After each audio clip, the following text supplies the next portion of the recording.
Abula cooking YouTube channel එක වෙත මම ඔයාලව ආදරෙන් පිළිගන්නවා. ඉතින් අදත් මම ගමේ රසට ගමේ කෑමක් ඔයාලට අරගෙන ආවා. මේ තමයි කොස් මැල්ලුම. ඉතින් මගේ channel එක බලලා මගේ වීඩියෝ හොඳයි නම් මාව subscribe කරන්න. මුලින්ම මම මගේ කොස් මැල්ලුමට අවශ්‍ය කොස් ටික තඹගෙන ඉන්නවා. මෙතනදී මම පොඩියට කපාගත්ත කොස් ලුණු සහ වතුර එකතු කර ගන්නවා. මුලින්ම භාජනයක් අරගෙන ඒ සඳහා මම කපාගත්ත කොස් ටික එකතු කර ගන්නවා.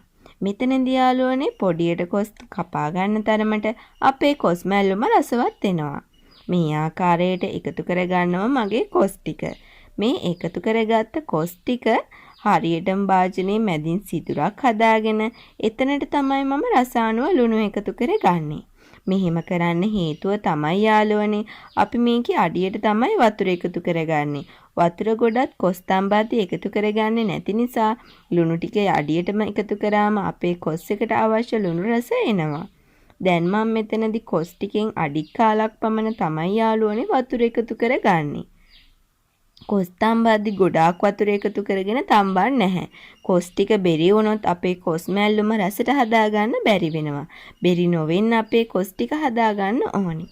දැන් මම ඒක ලිපේ තියාගෙන ඉන්පස්සෙ මගේ පොල් මැල්ලුම හදා ගන්නවා.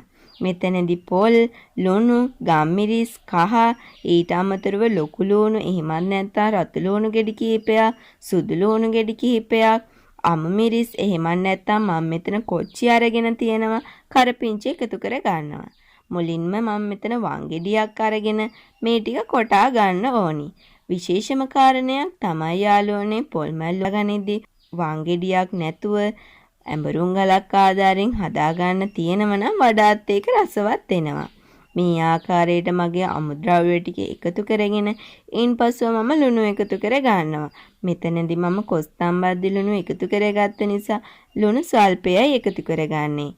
ඉන්පස්සෙ ගම්මිරිස් තේ හැඳි කාලක්, කහ තේ හැඳි කාලක් වගේ එකතු කර ගන්නවා. ඉන්පස්සෙ මම අබ එකතු කර ගන්නවා තේ හැඳි භාගයක්. මේ ටික එකතු කරගෙන මේ ටික දැන් මම කොටා ගන්නවා. මෙතනදී යාළුවනේ කුරුඳු චූටි කෑල්ලක් එකතු කරගන්න තියෙනවා වඩාත් රසවත් වෙනවා. මේ ආකාරයට හොඳින් කොටාගත්ත මගේ පොල් මැල්ලුම තමයි මේ. ඉන්පස්සෙ මම මේ කොස් ටික තඹගෙන ඒ සඳහා මගේ පොල් ටික එකතු කර ගන්නවා.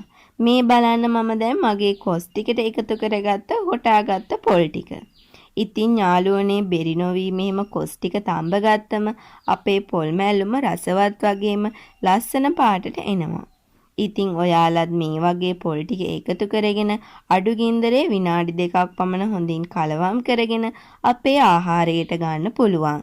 ඉතින් ඊට ඉක්මනින් රසවත් බඩ පිරෙන්න කන්න පුළුවන් කෑමක් තමයි කොස් මැල්ලුම කියන්නේ.